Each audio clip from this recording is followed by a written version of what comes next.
Saudara, ada seorang dokter namanya Lisa Rankin. Dia menulis buku yaitu Mind Over Medicine. Jadi dia seorang dokter.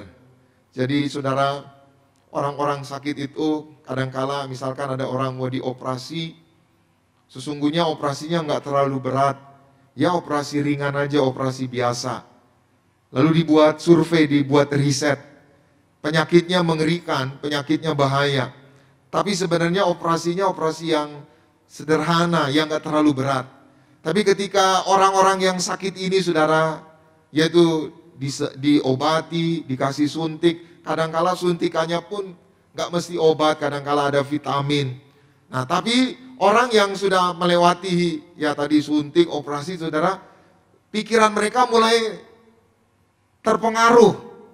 Dan akhirnya apa saudara? Karena pikiran mereka yakin bahwa mereka telah menjalani pengobatan, akhirnya apa? Berangsur-angsur, padahal bukan obat yang begitu fanatik atau bukan obat yang begitu keras, kadang-kala cuma vitamin atau cuma ya operasi biasa gitu saudara. Tapi karena pikiran mereka yakin, pikiran mereka tenang, mereka telah menjalani pengobatan, berangsur-angsur ternyata disurvei orang-orang itu menjadi sembuh. Di sisi lain, dibuat sebuah riset.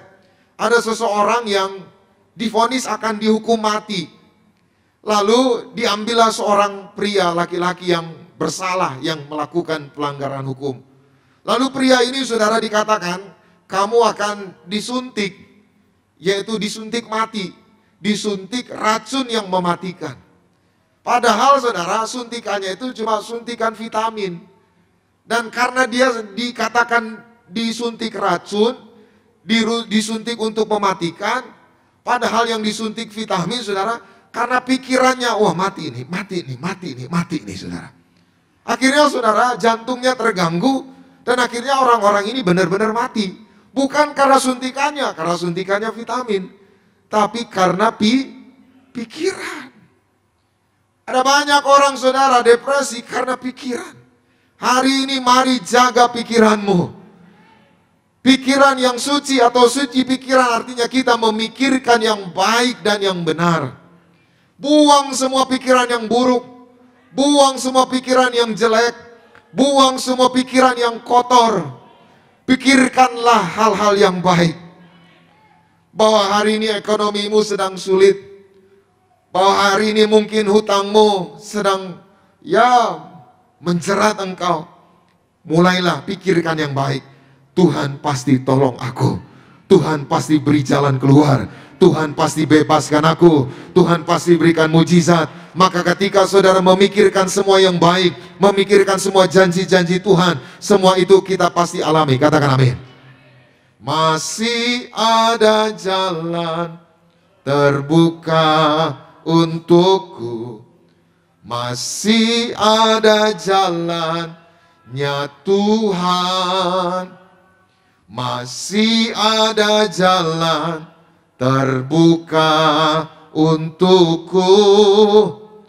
Kulihat kebesaran.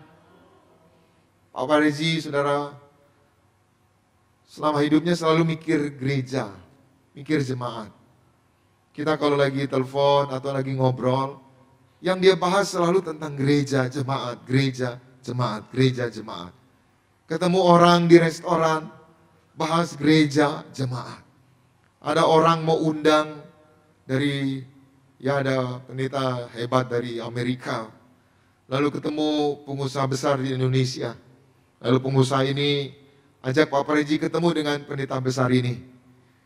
Saya lihat sendiri saudara, Pak Parezi menolak. Dia bilang, saya ada pelayanan. Maka Pak Parezi bilang, saya lebih baik khotbah di depan jemaat 2 jam.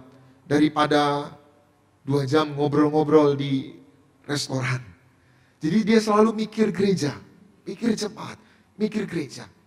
Itu sebabnya hari ini jaga pikiranmu, amin. Jangan biarkan pikiranmu kotor. Jangan biarkan pikiranmu jahat. Jangan biarkan pikiranmu memikirkan hal yang buruk. Penuhi hati dan pikiranmu dengan firman. Dan firman itu akan menguasai pikiranmu. Firman itu menguasai hatimu. Firman itu akan menguasai hidupmu. Kalau firman itu menguasai hidupmu, maka hidupmu tidak akan berjalan dalam keraguan. Hidupmu akan berjalan dalam kepastian. Hidupmu akan berjalan dalam damai sejahtera. Hidupmu akan berjalan dalam kemenangan. Hidupmu akan berjalan dalam mujizat. Yang setuju boleh berikan tepuk tangan yang meriah buat Tuhan Yesus.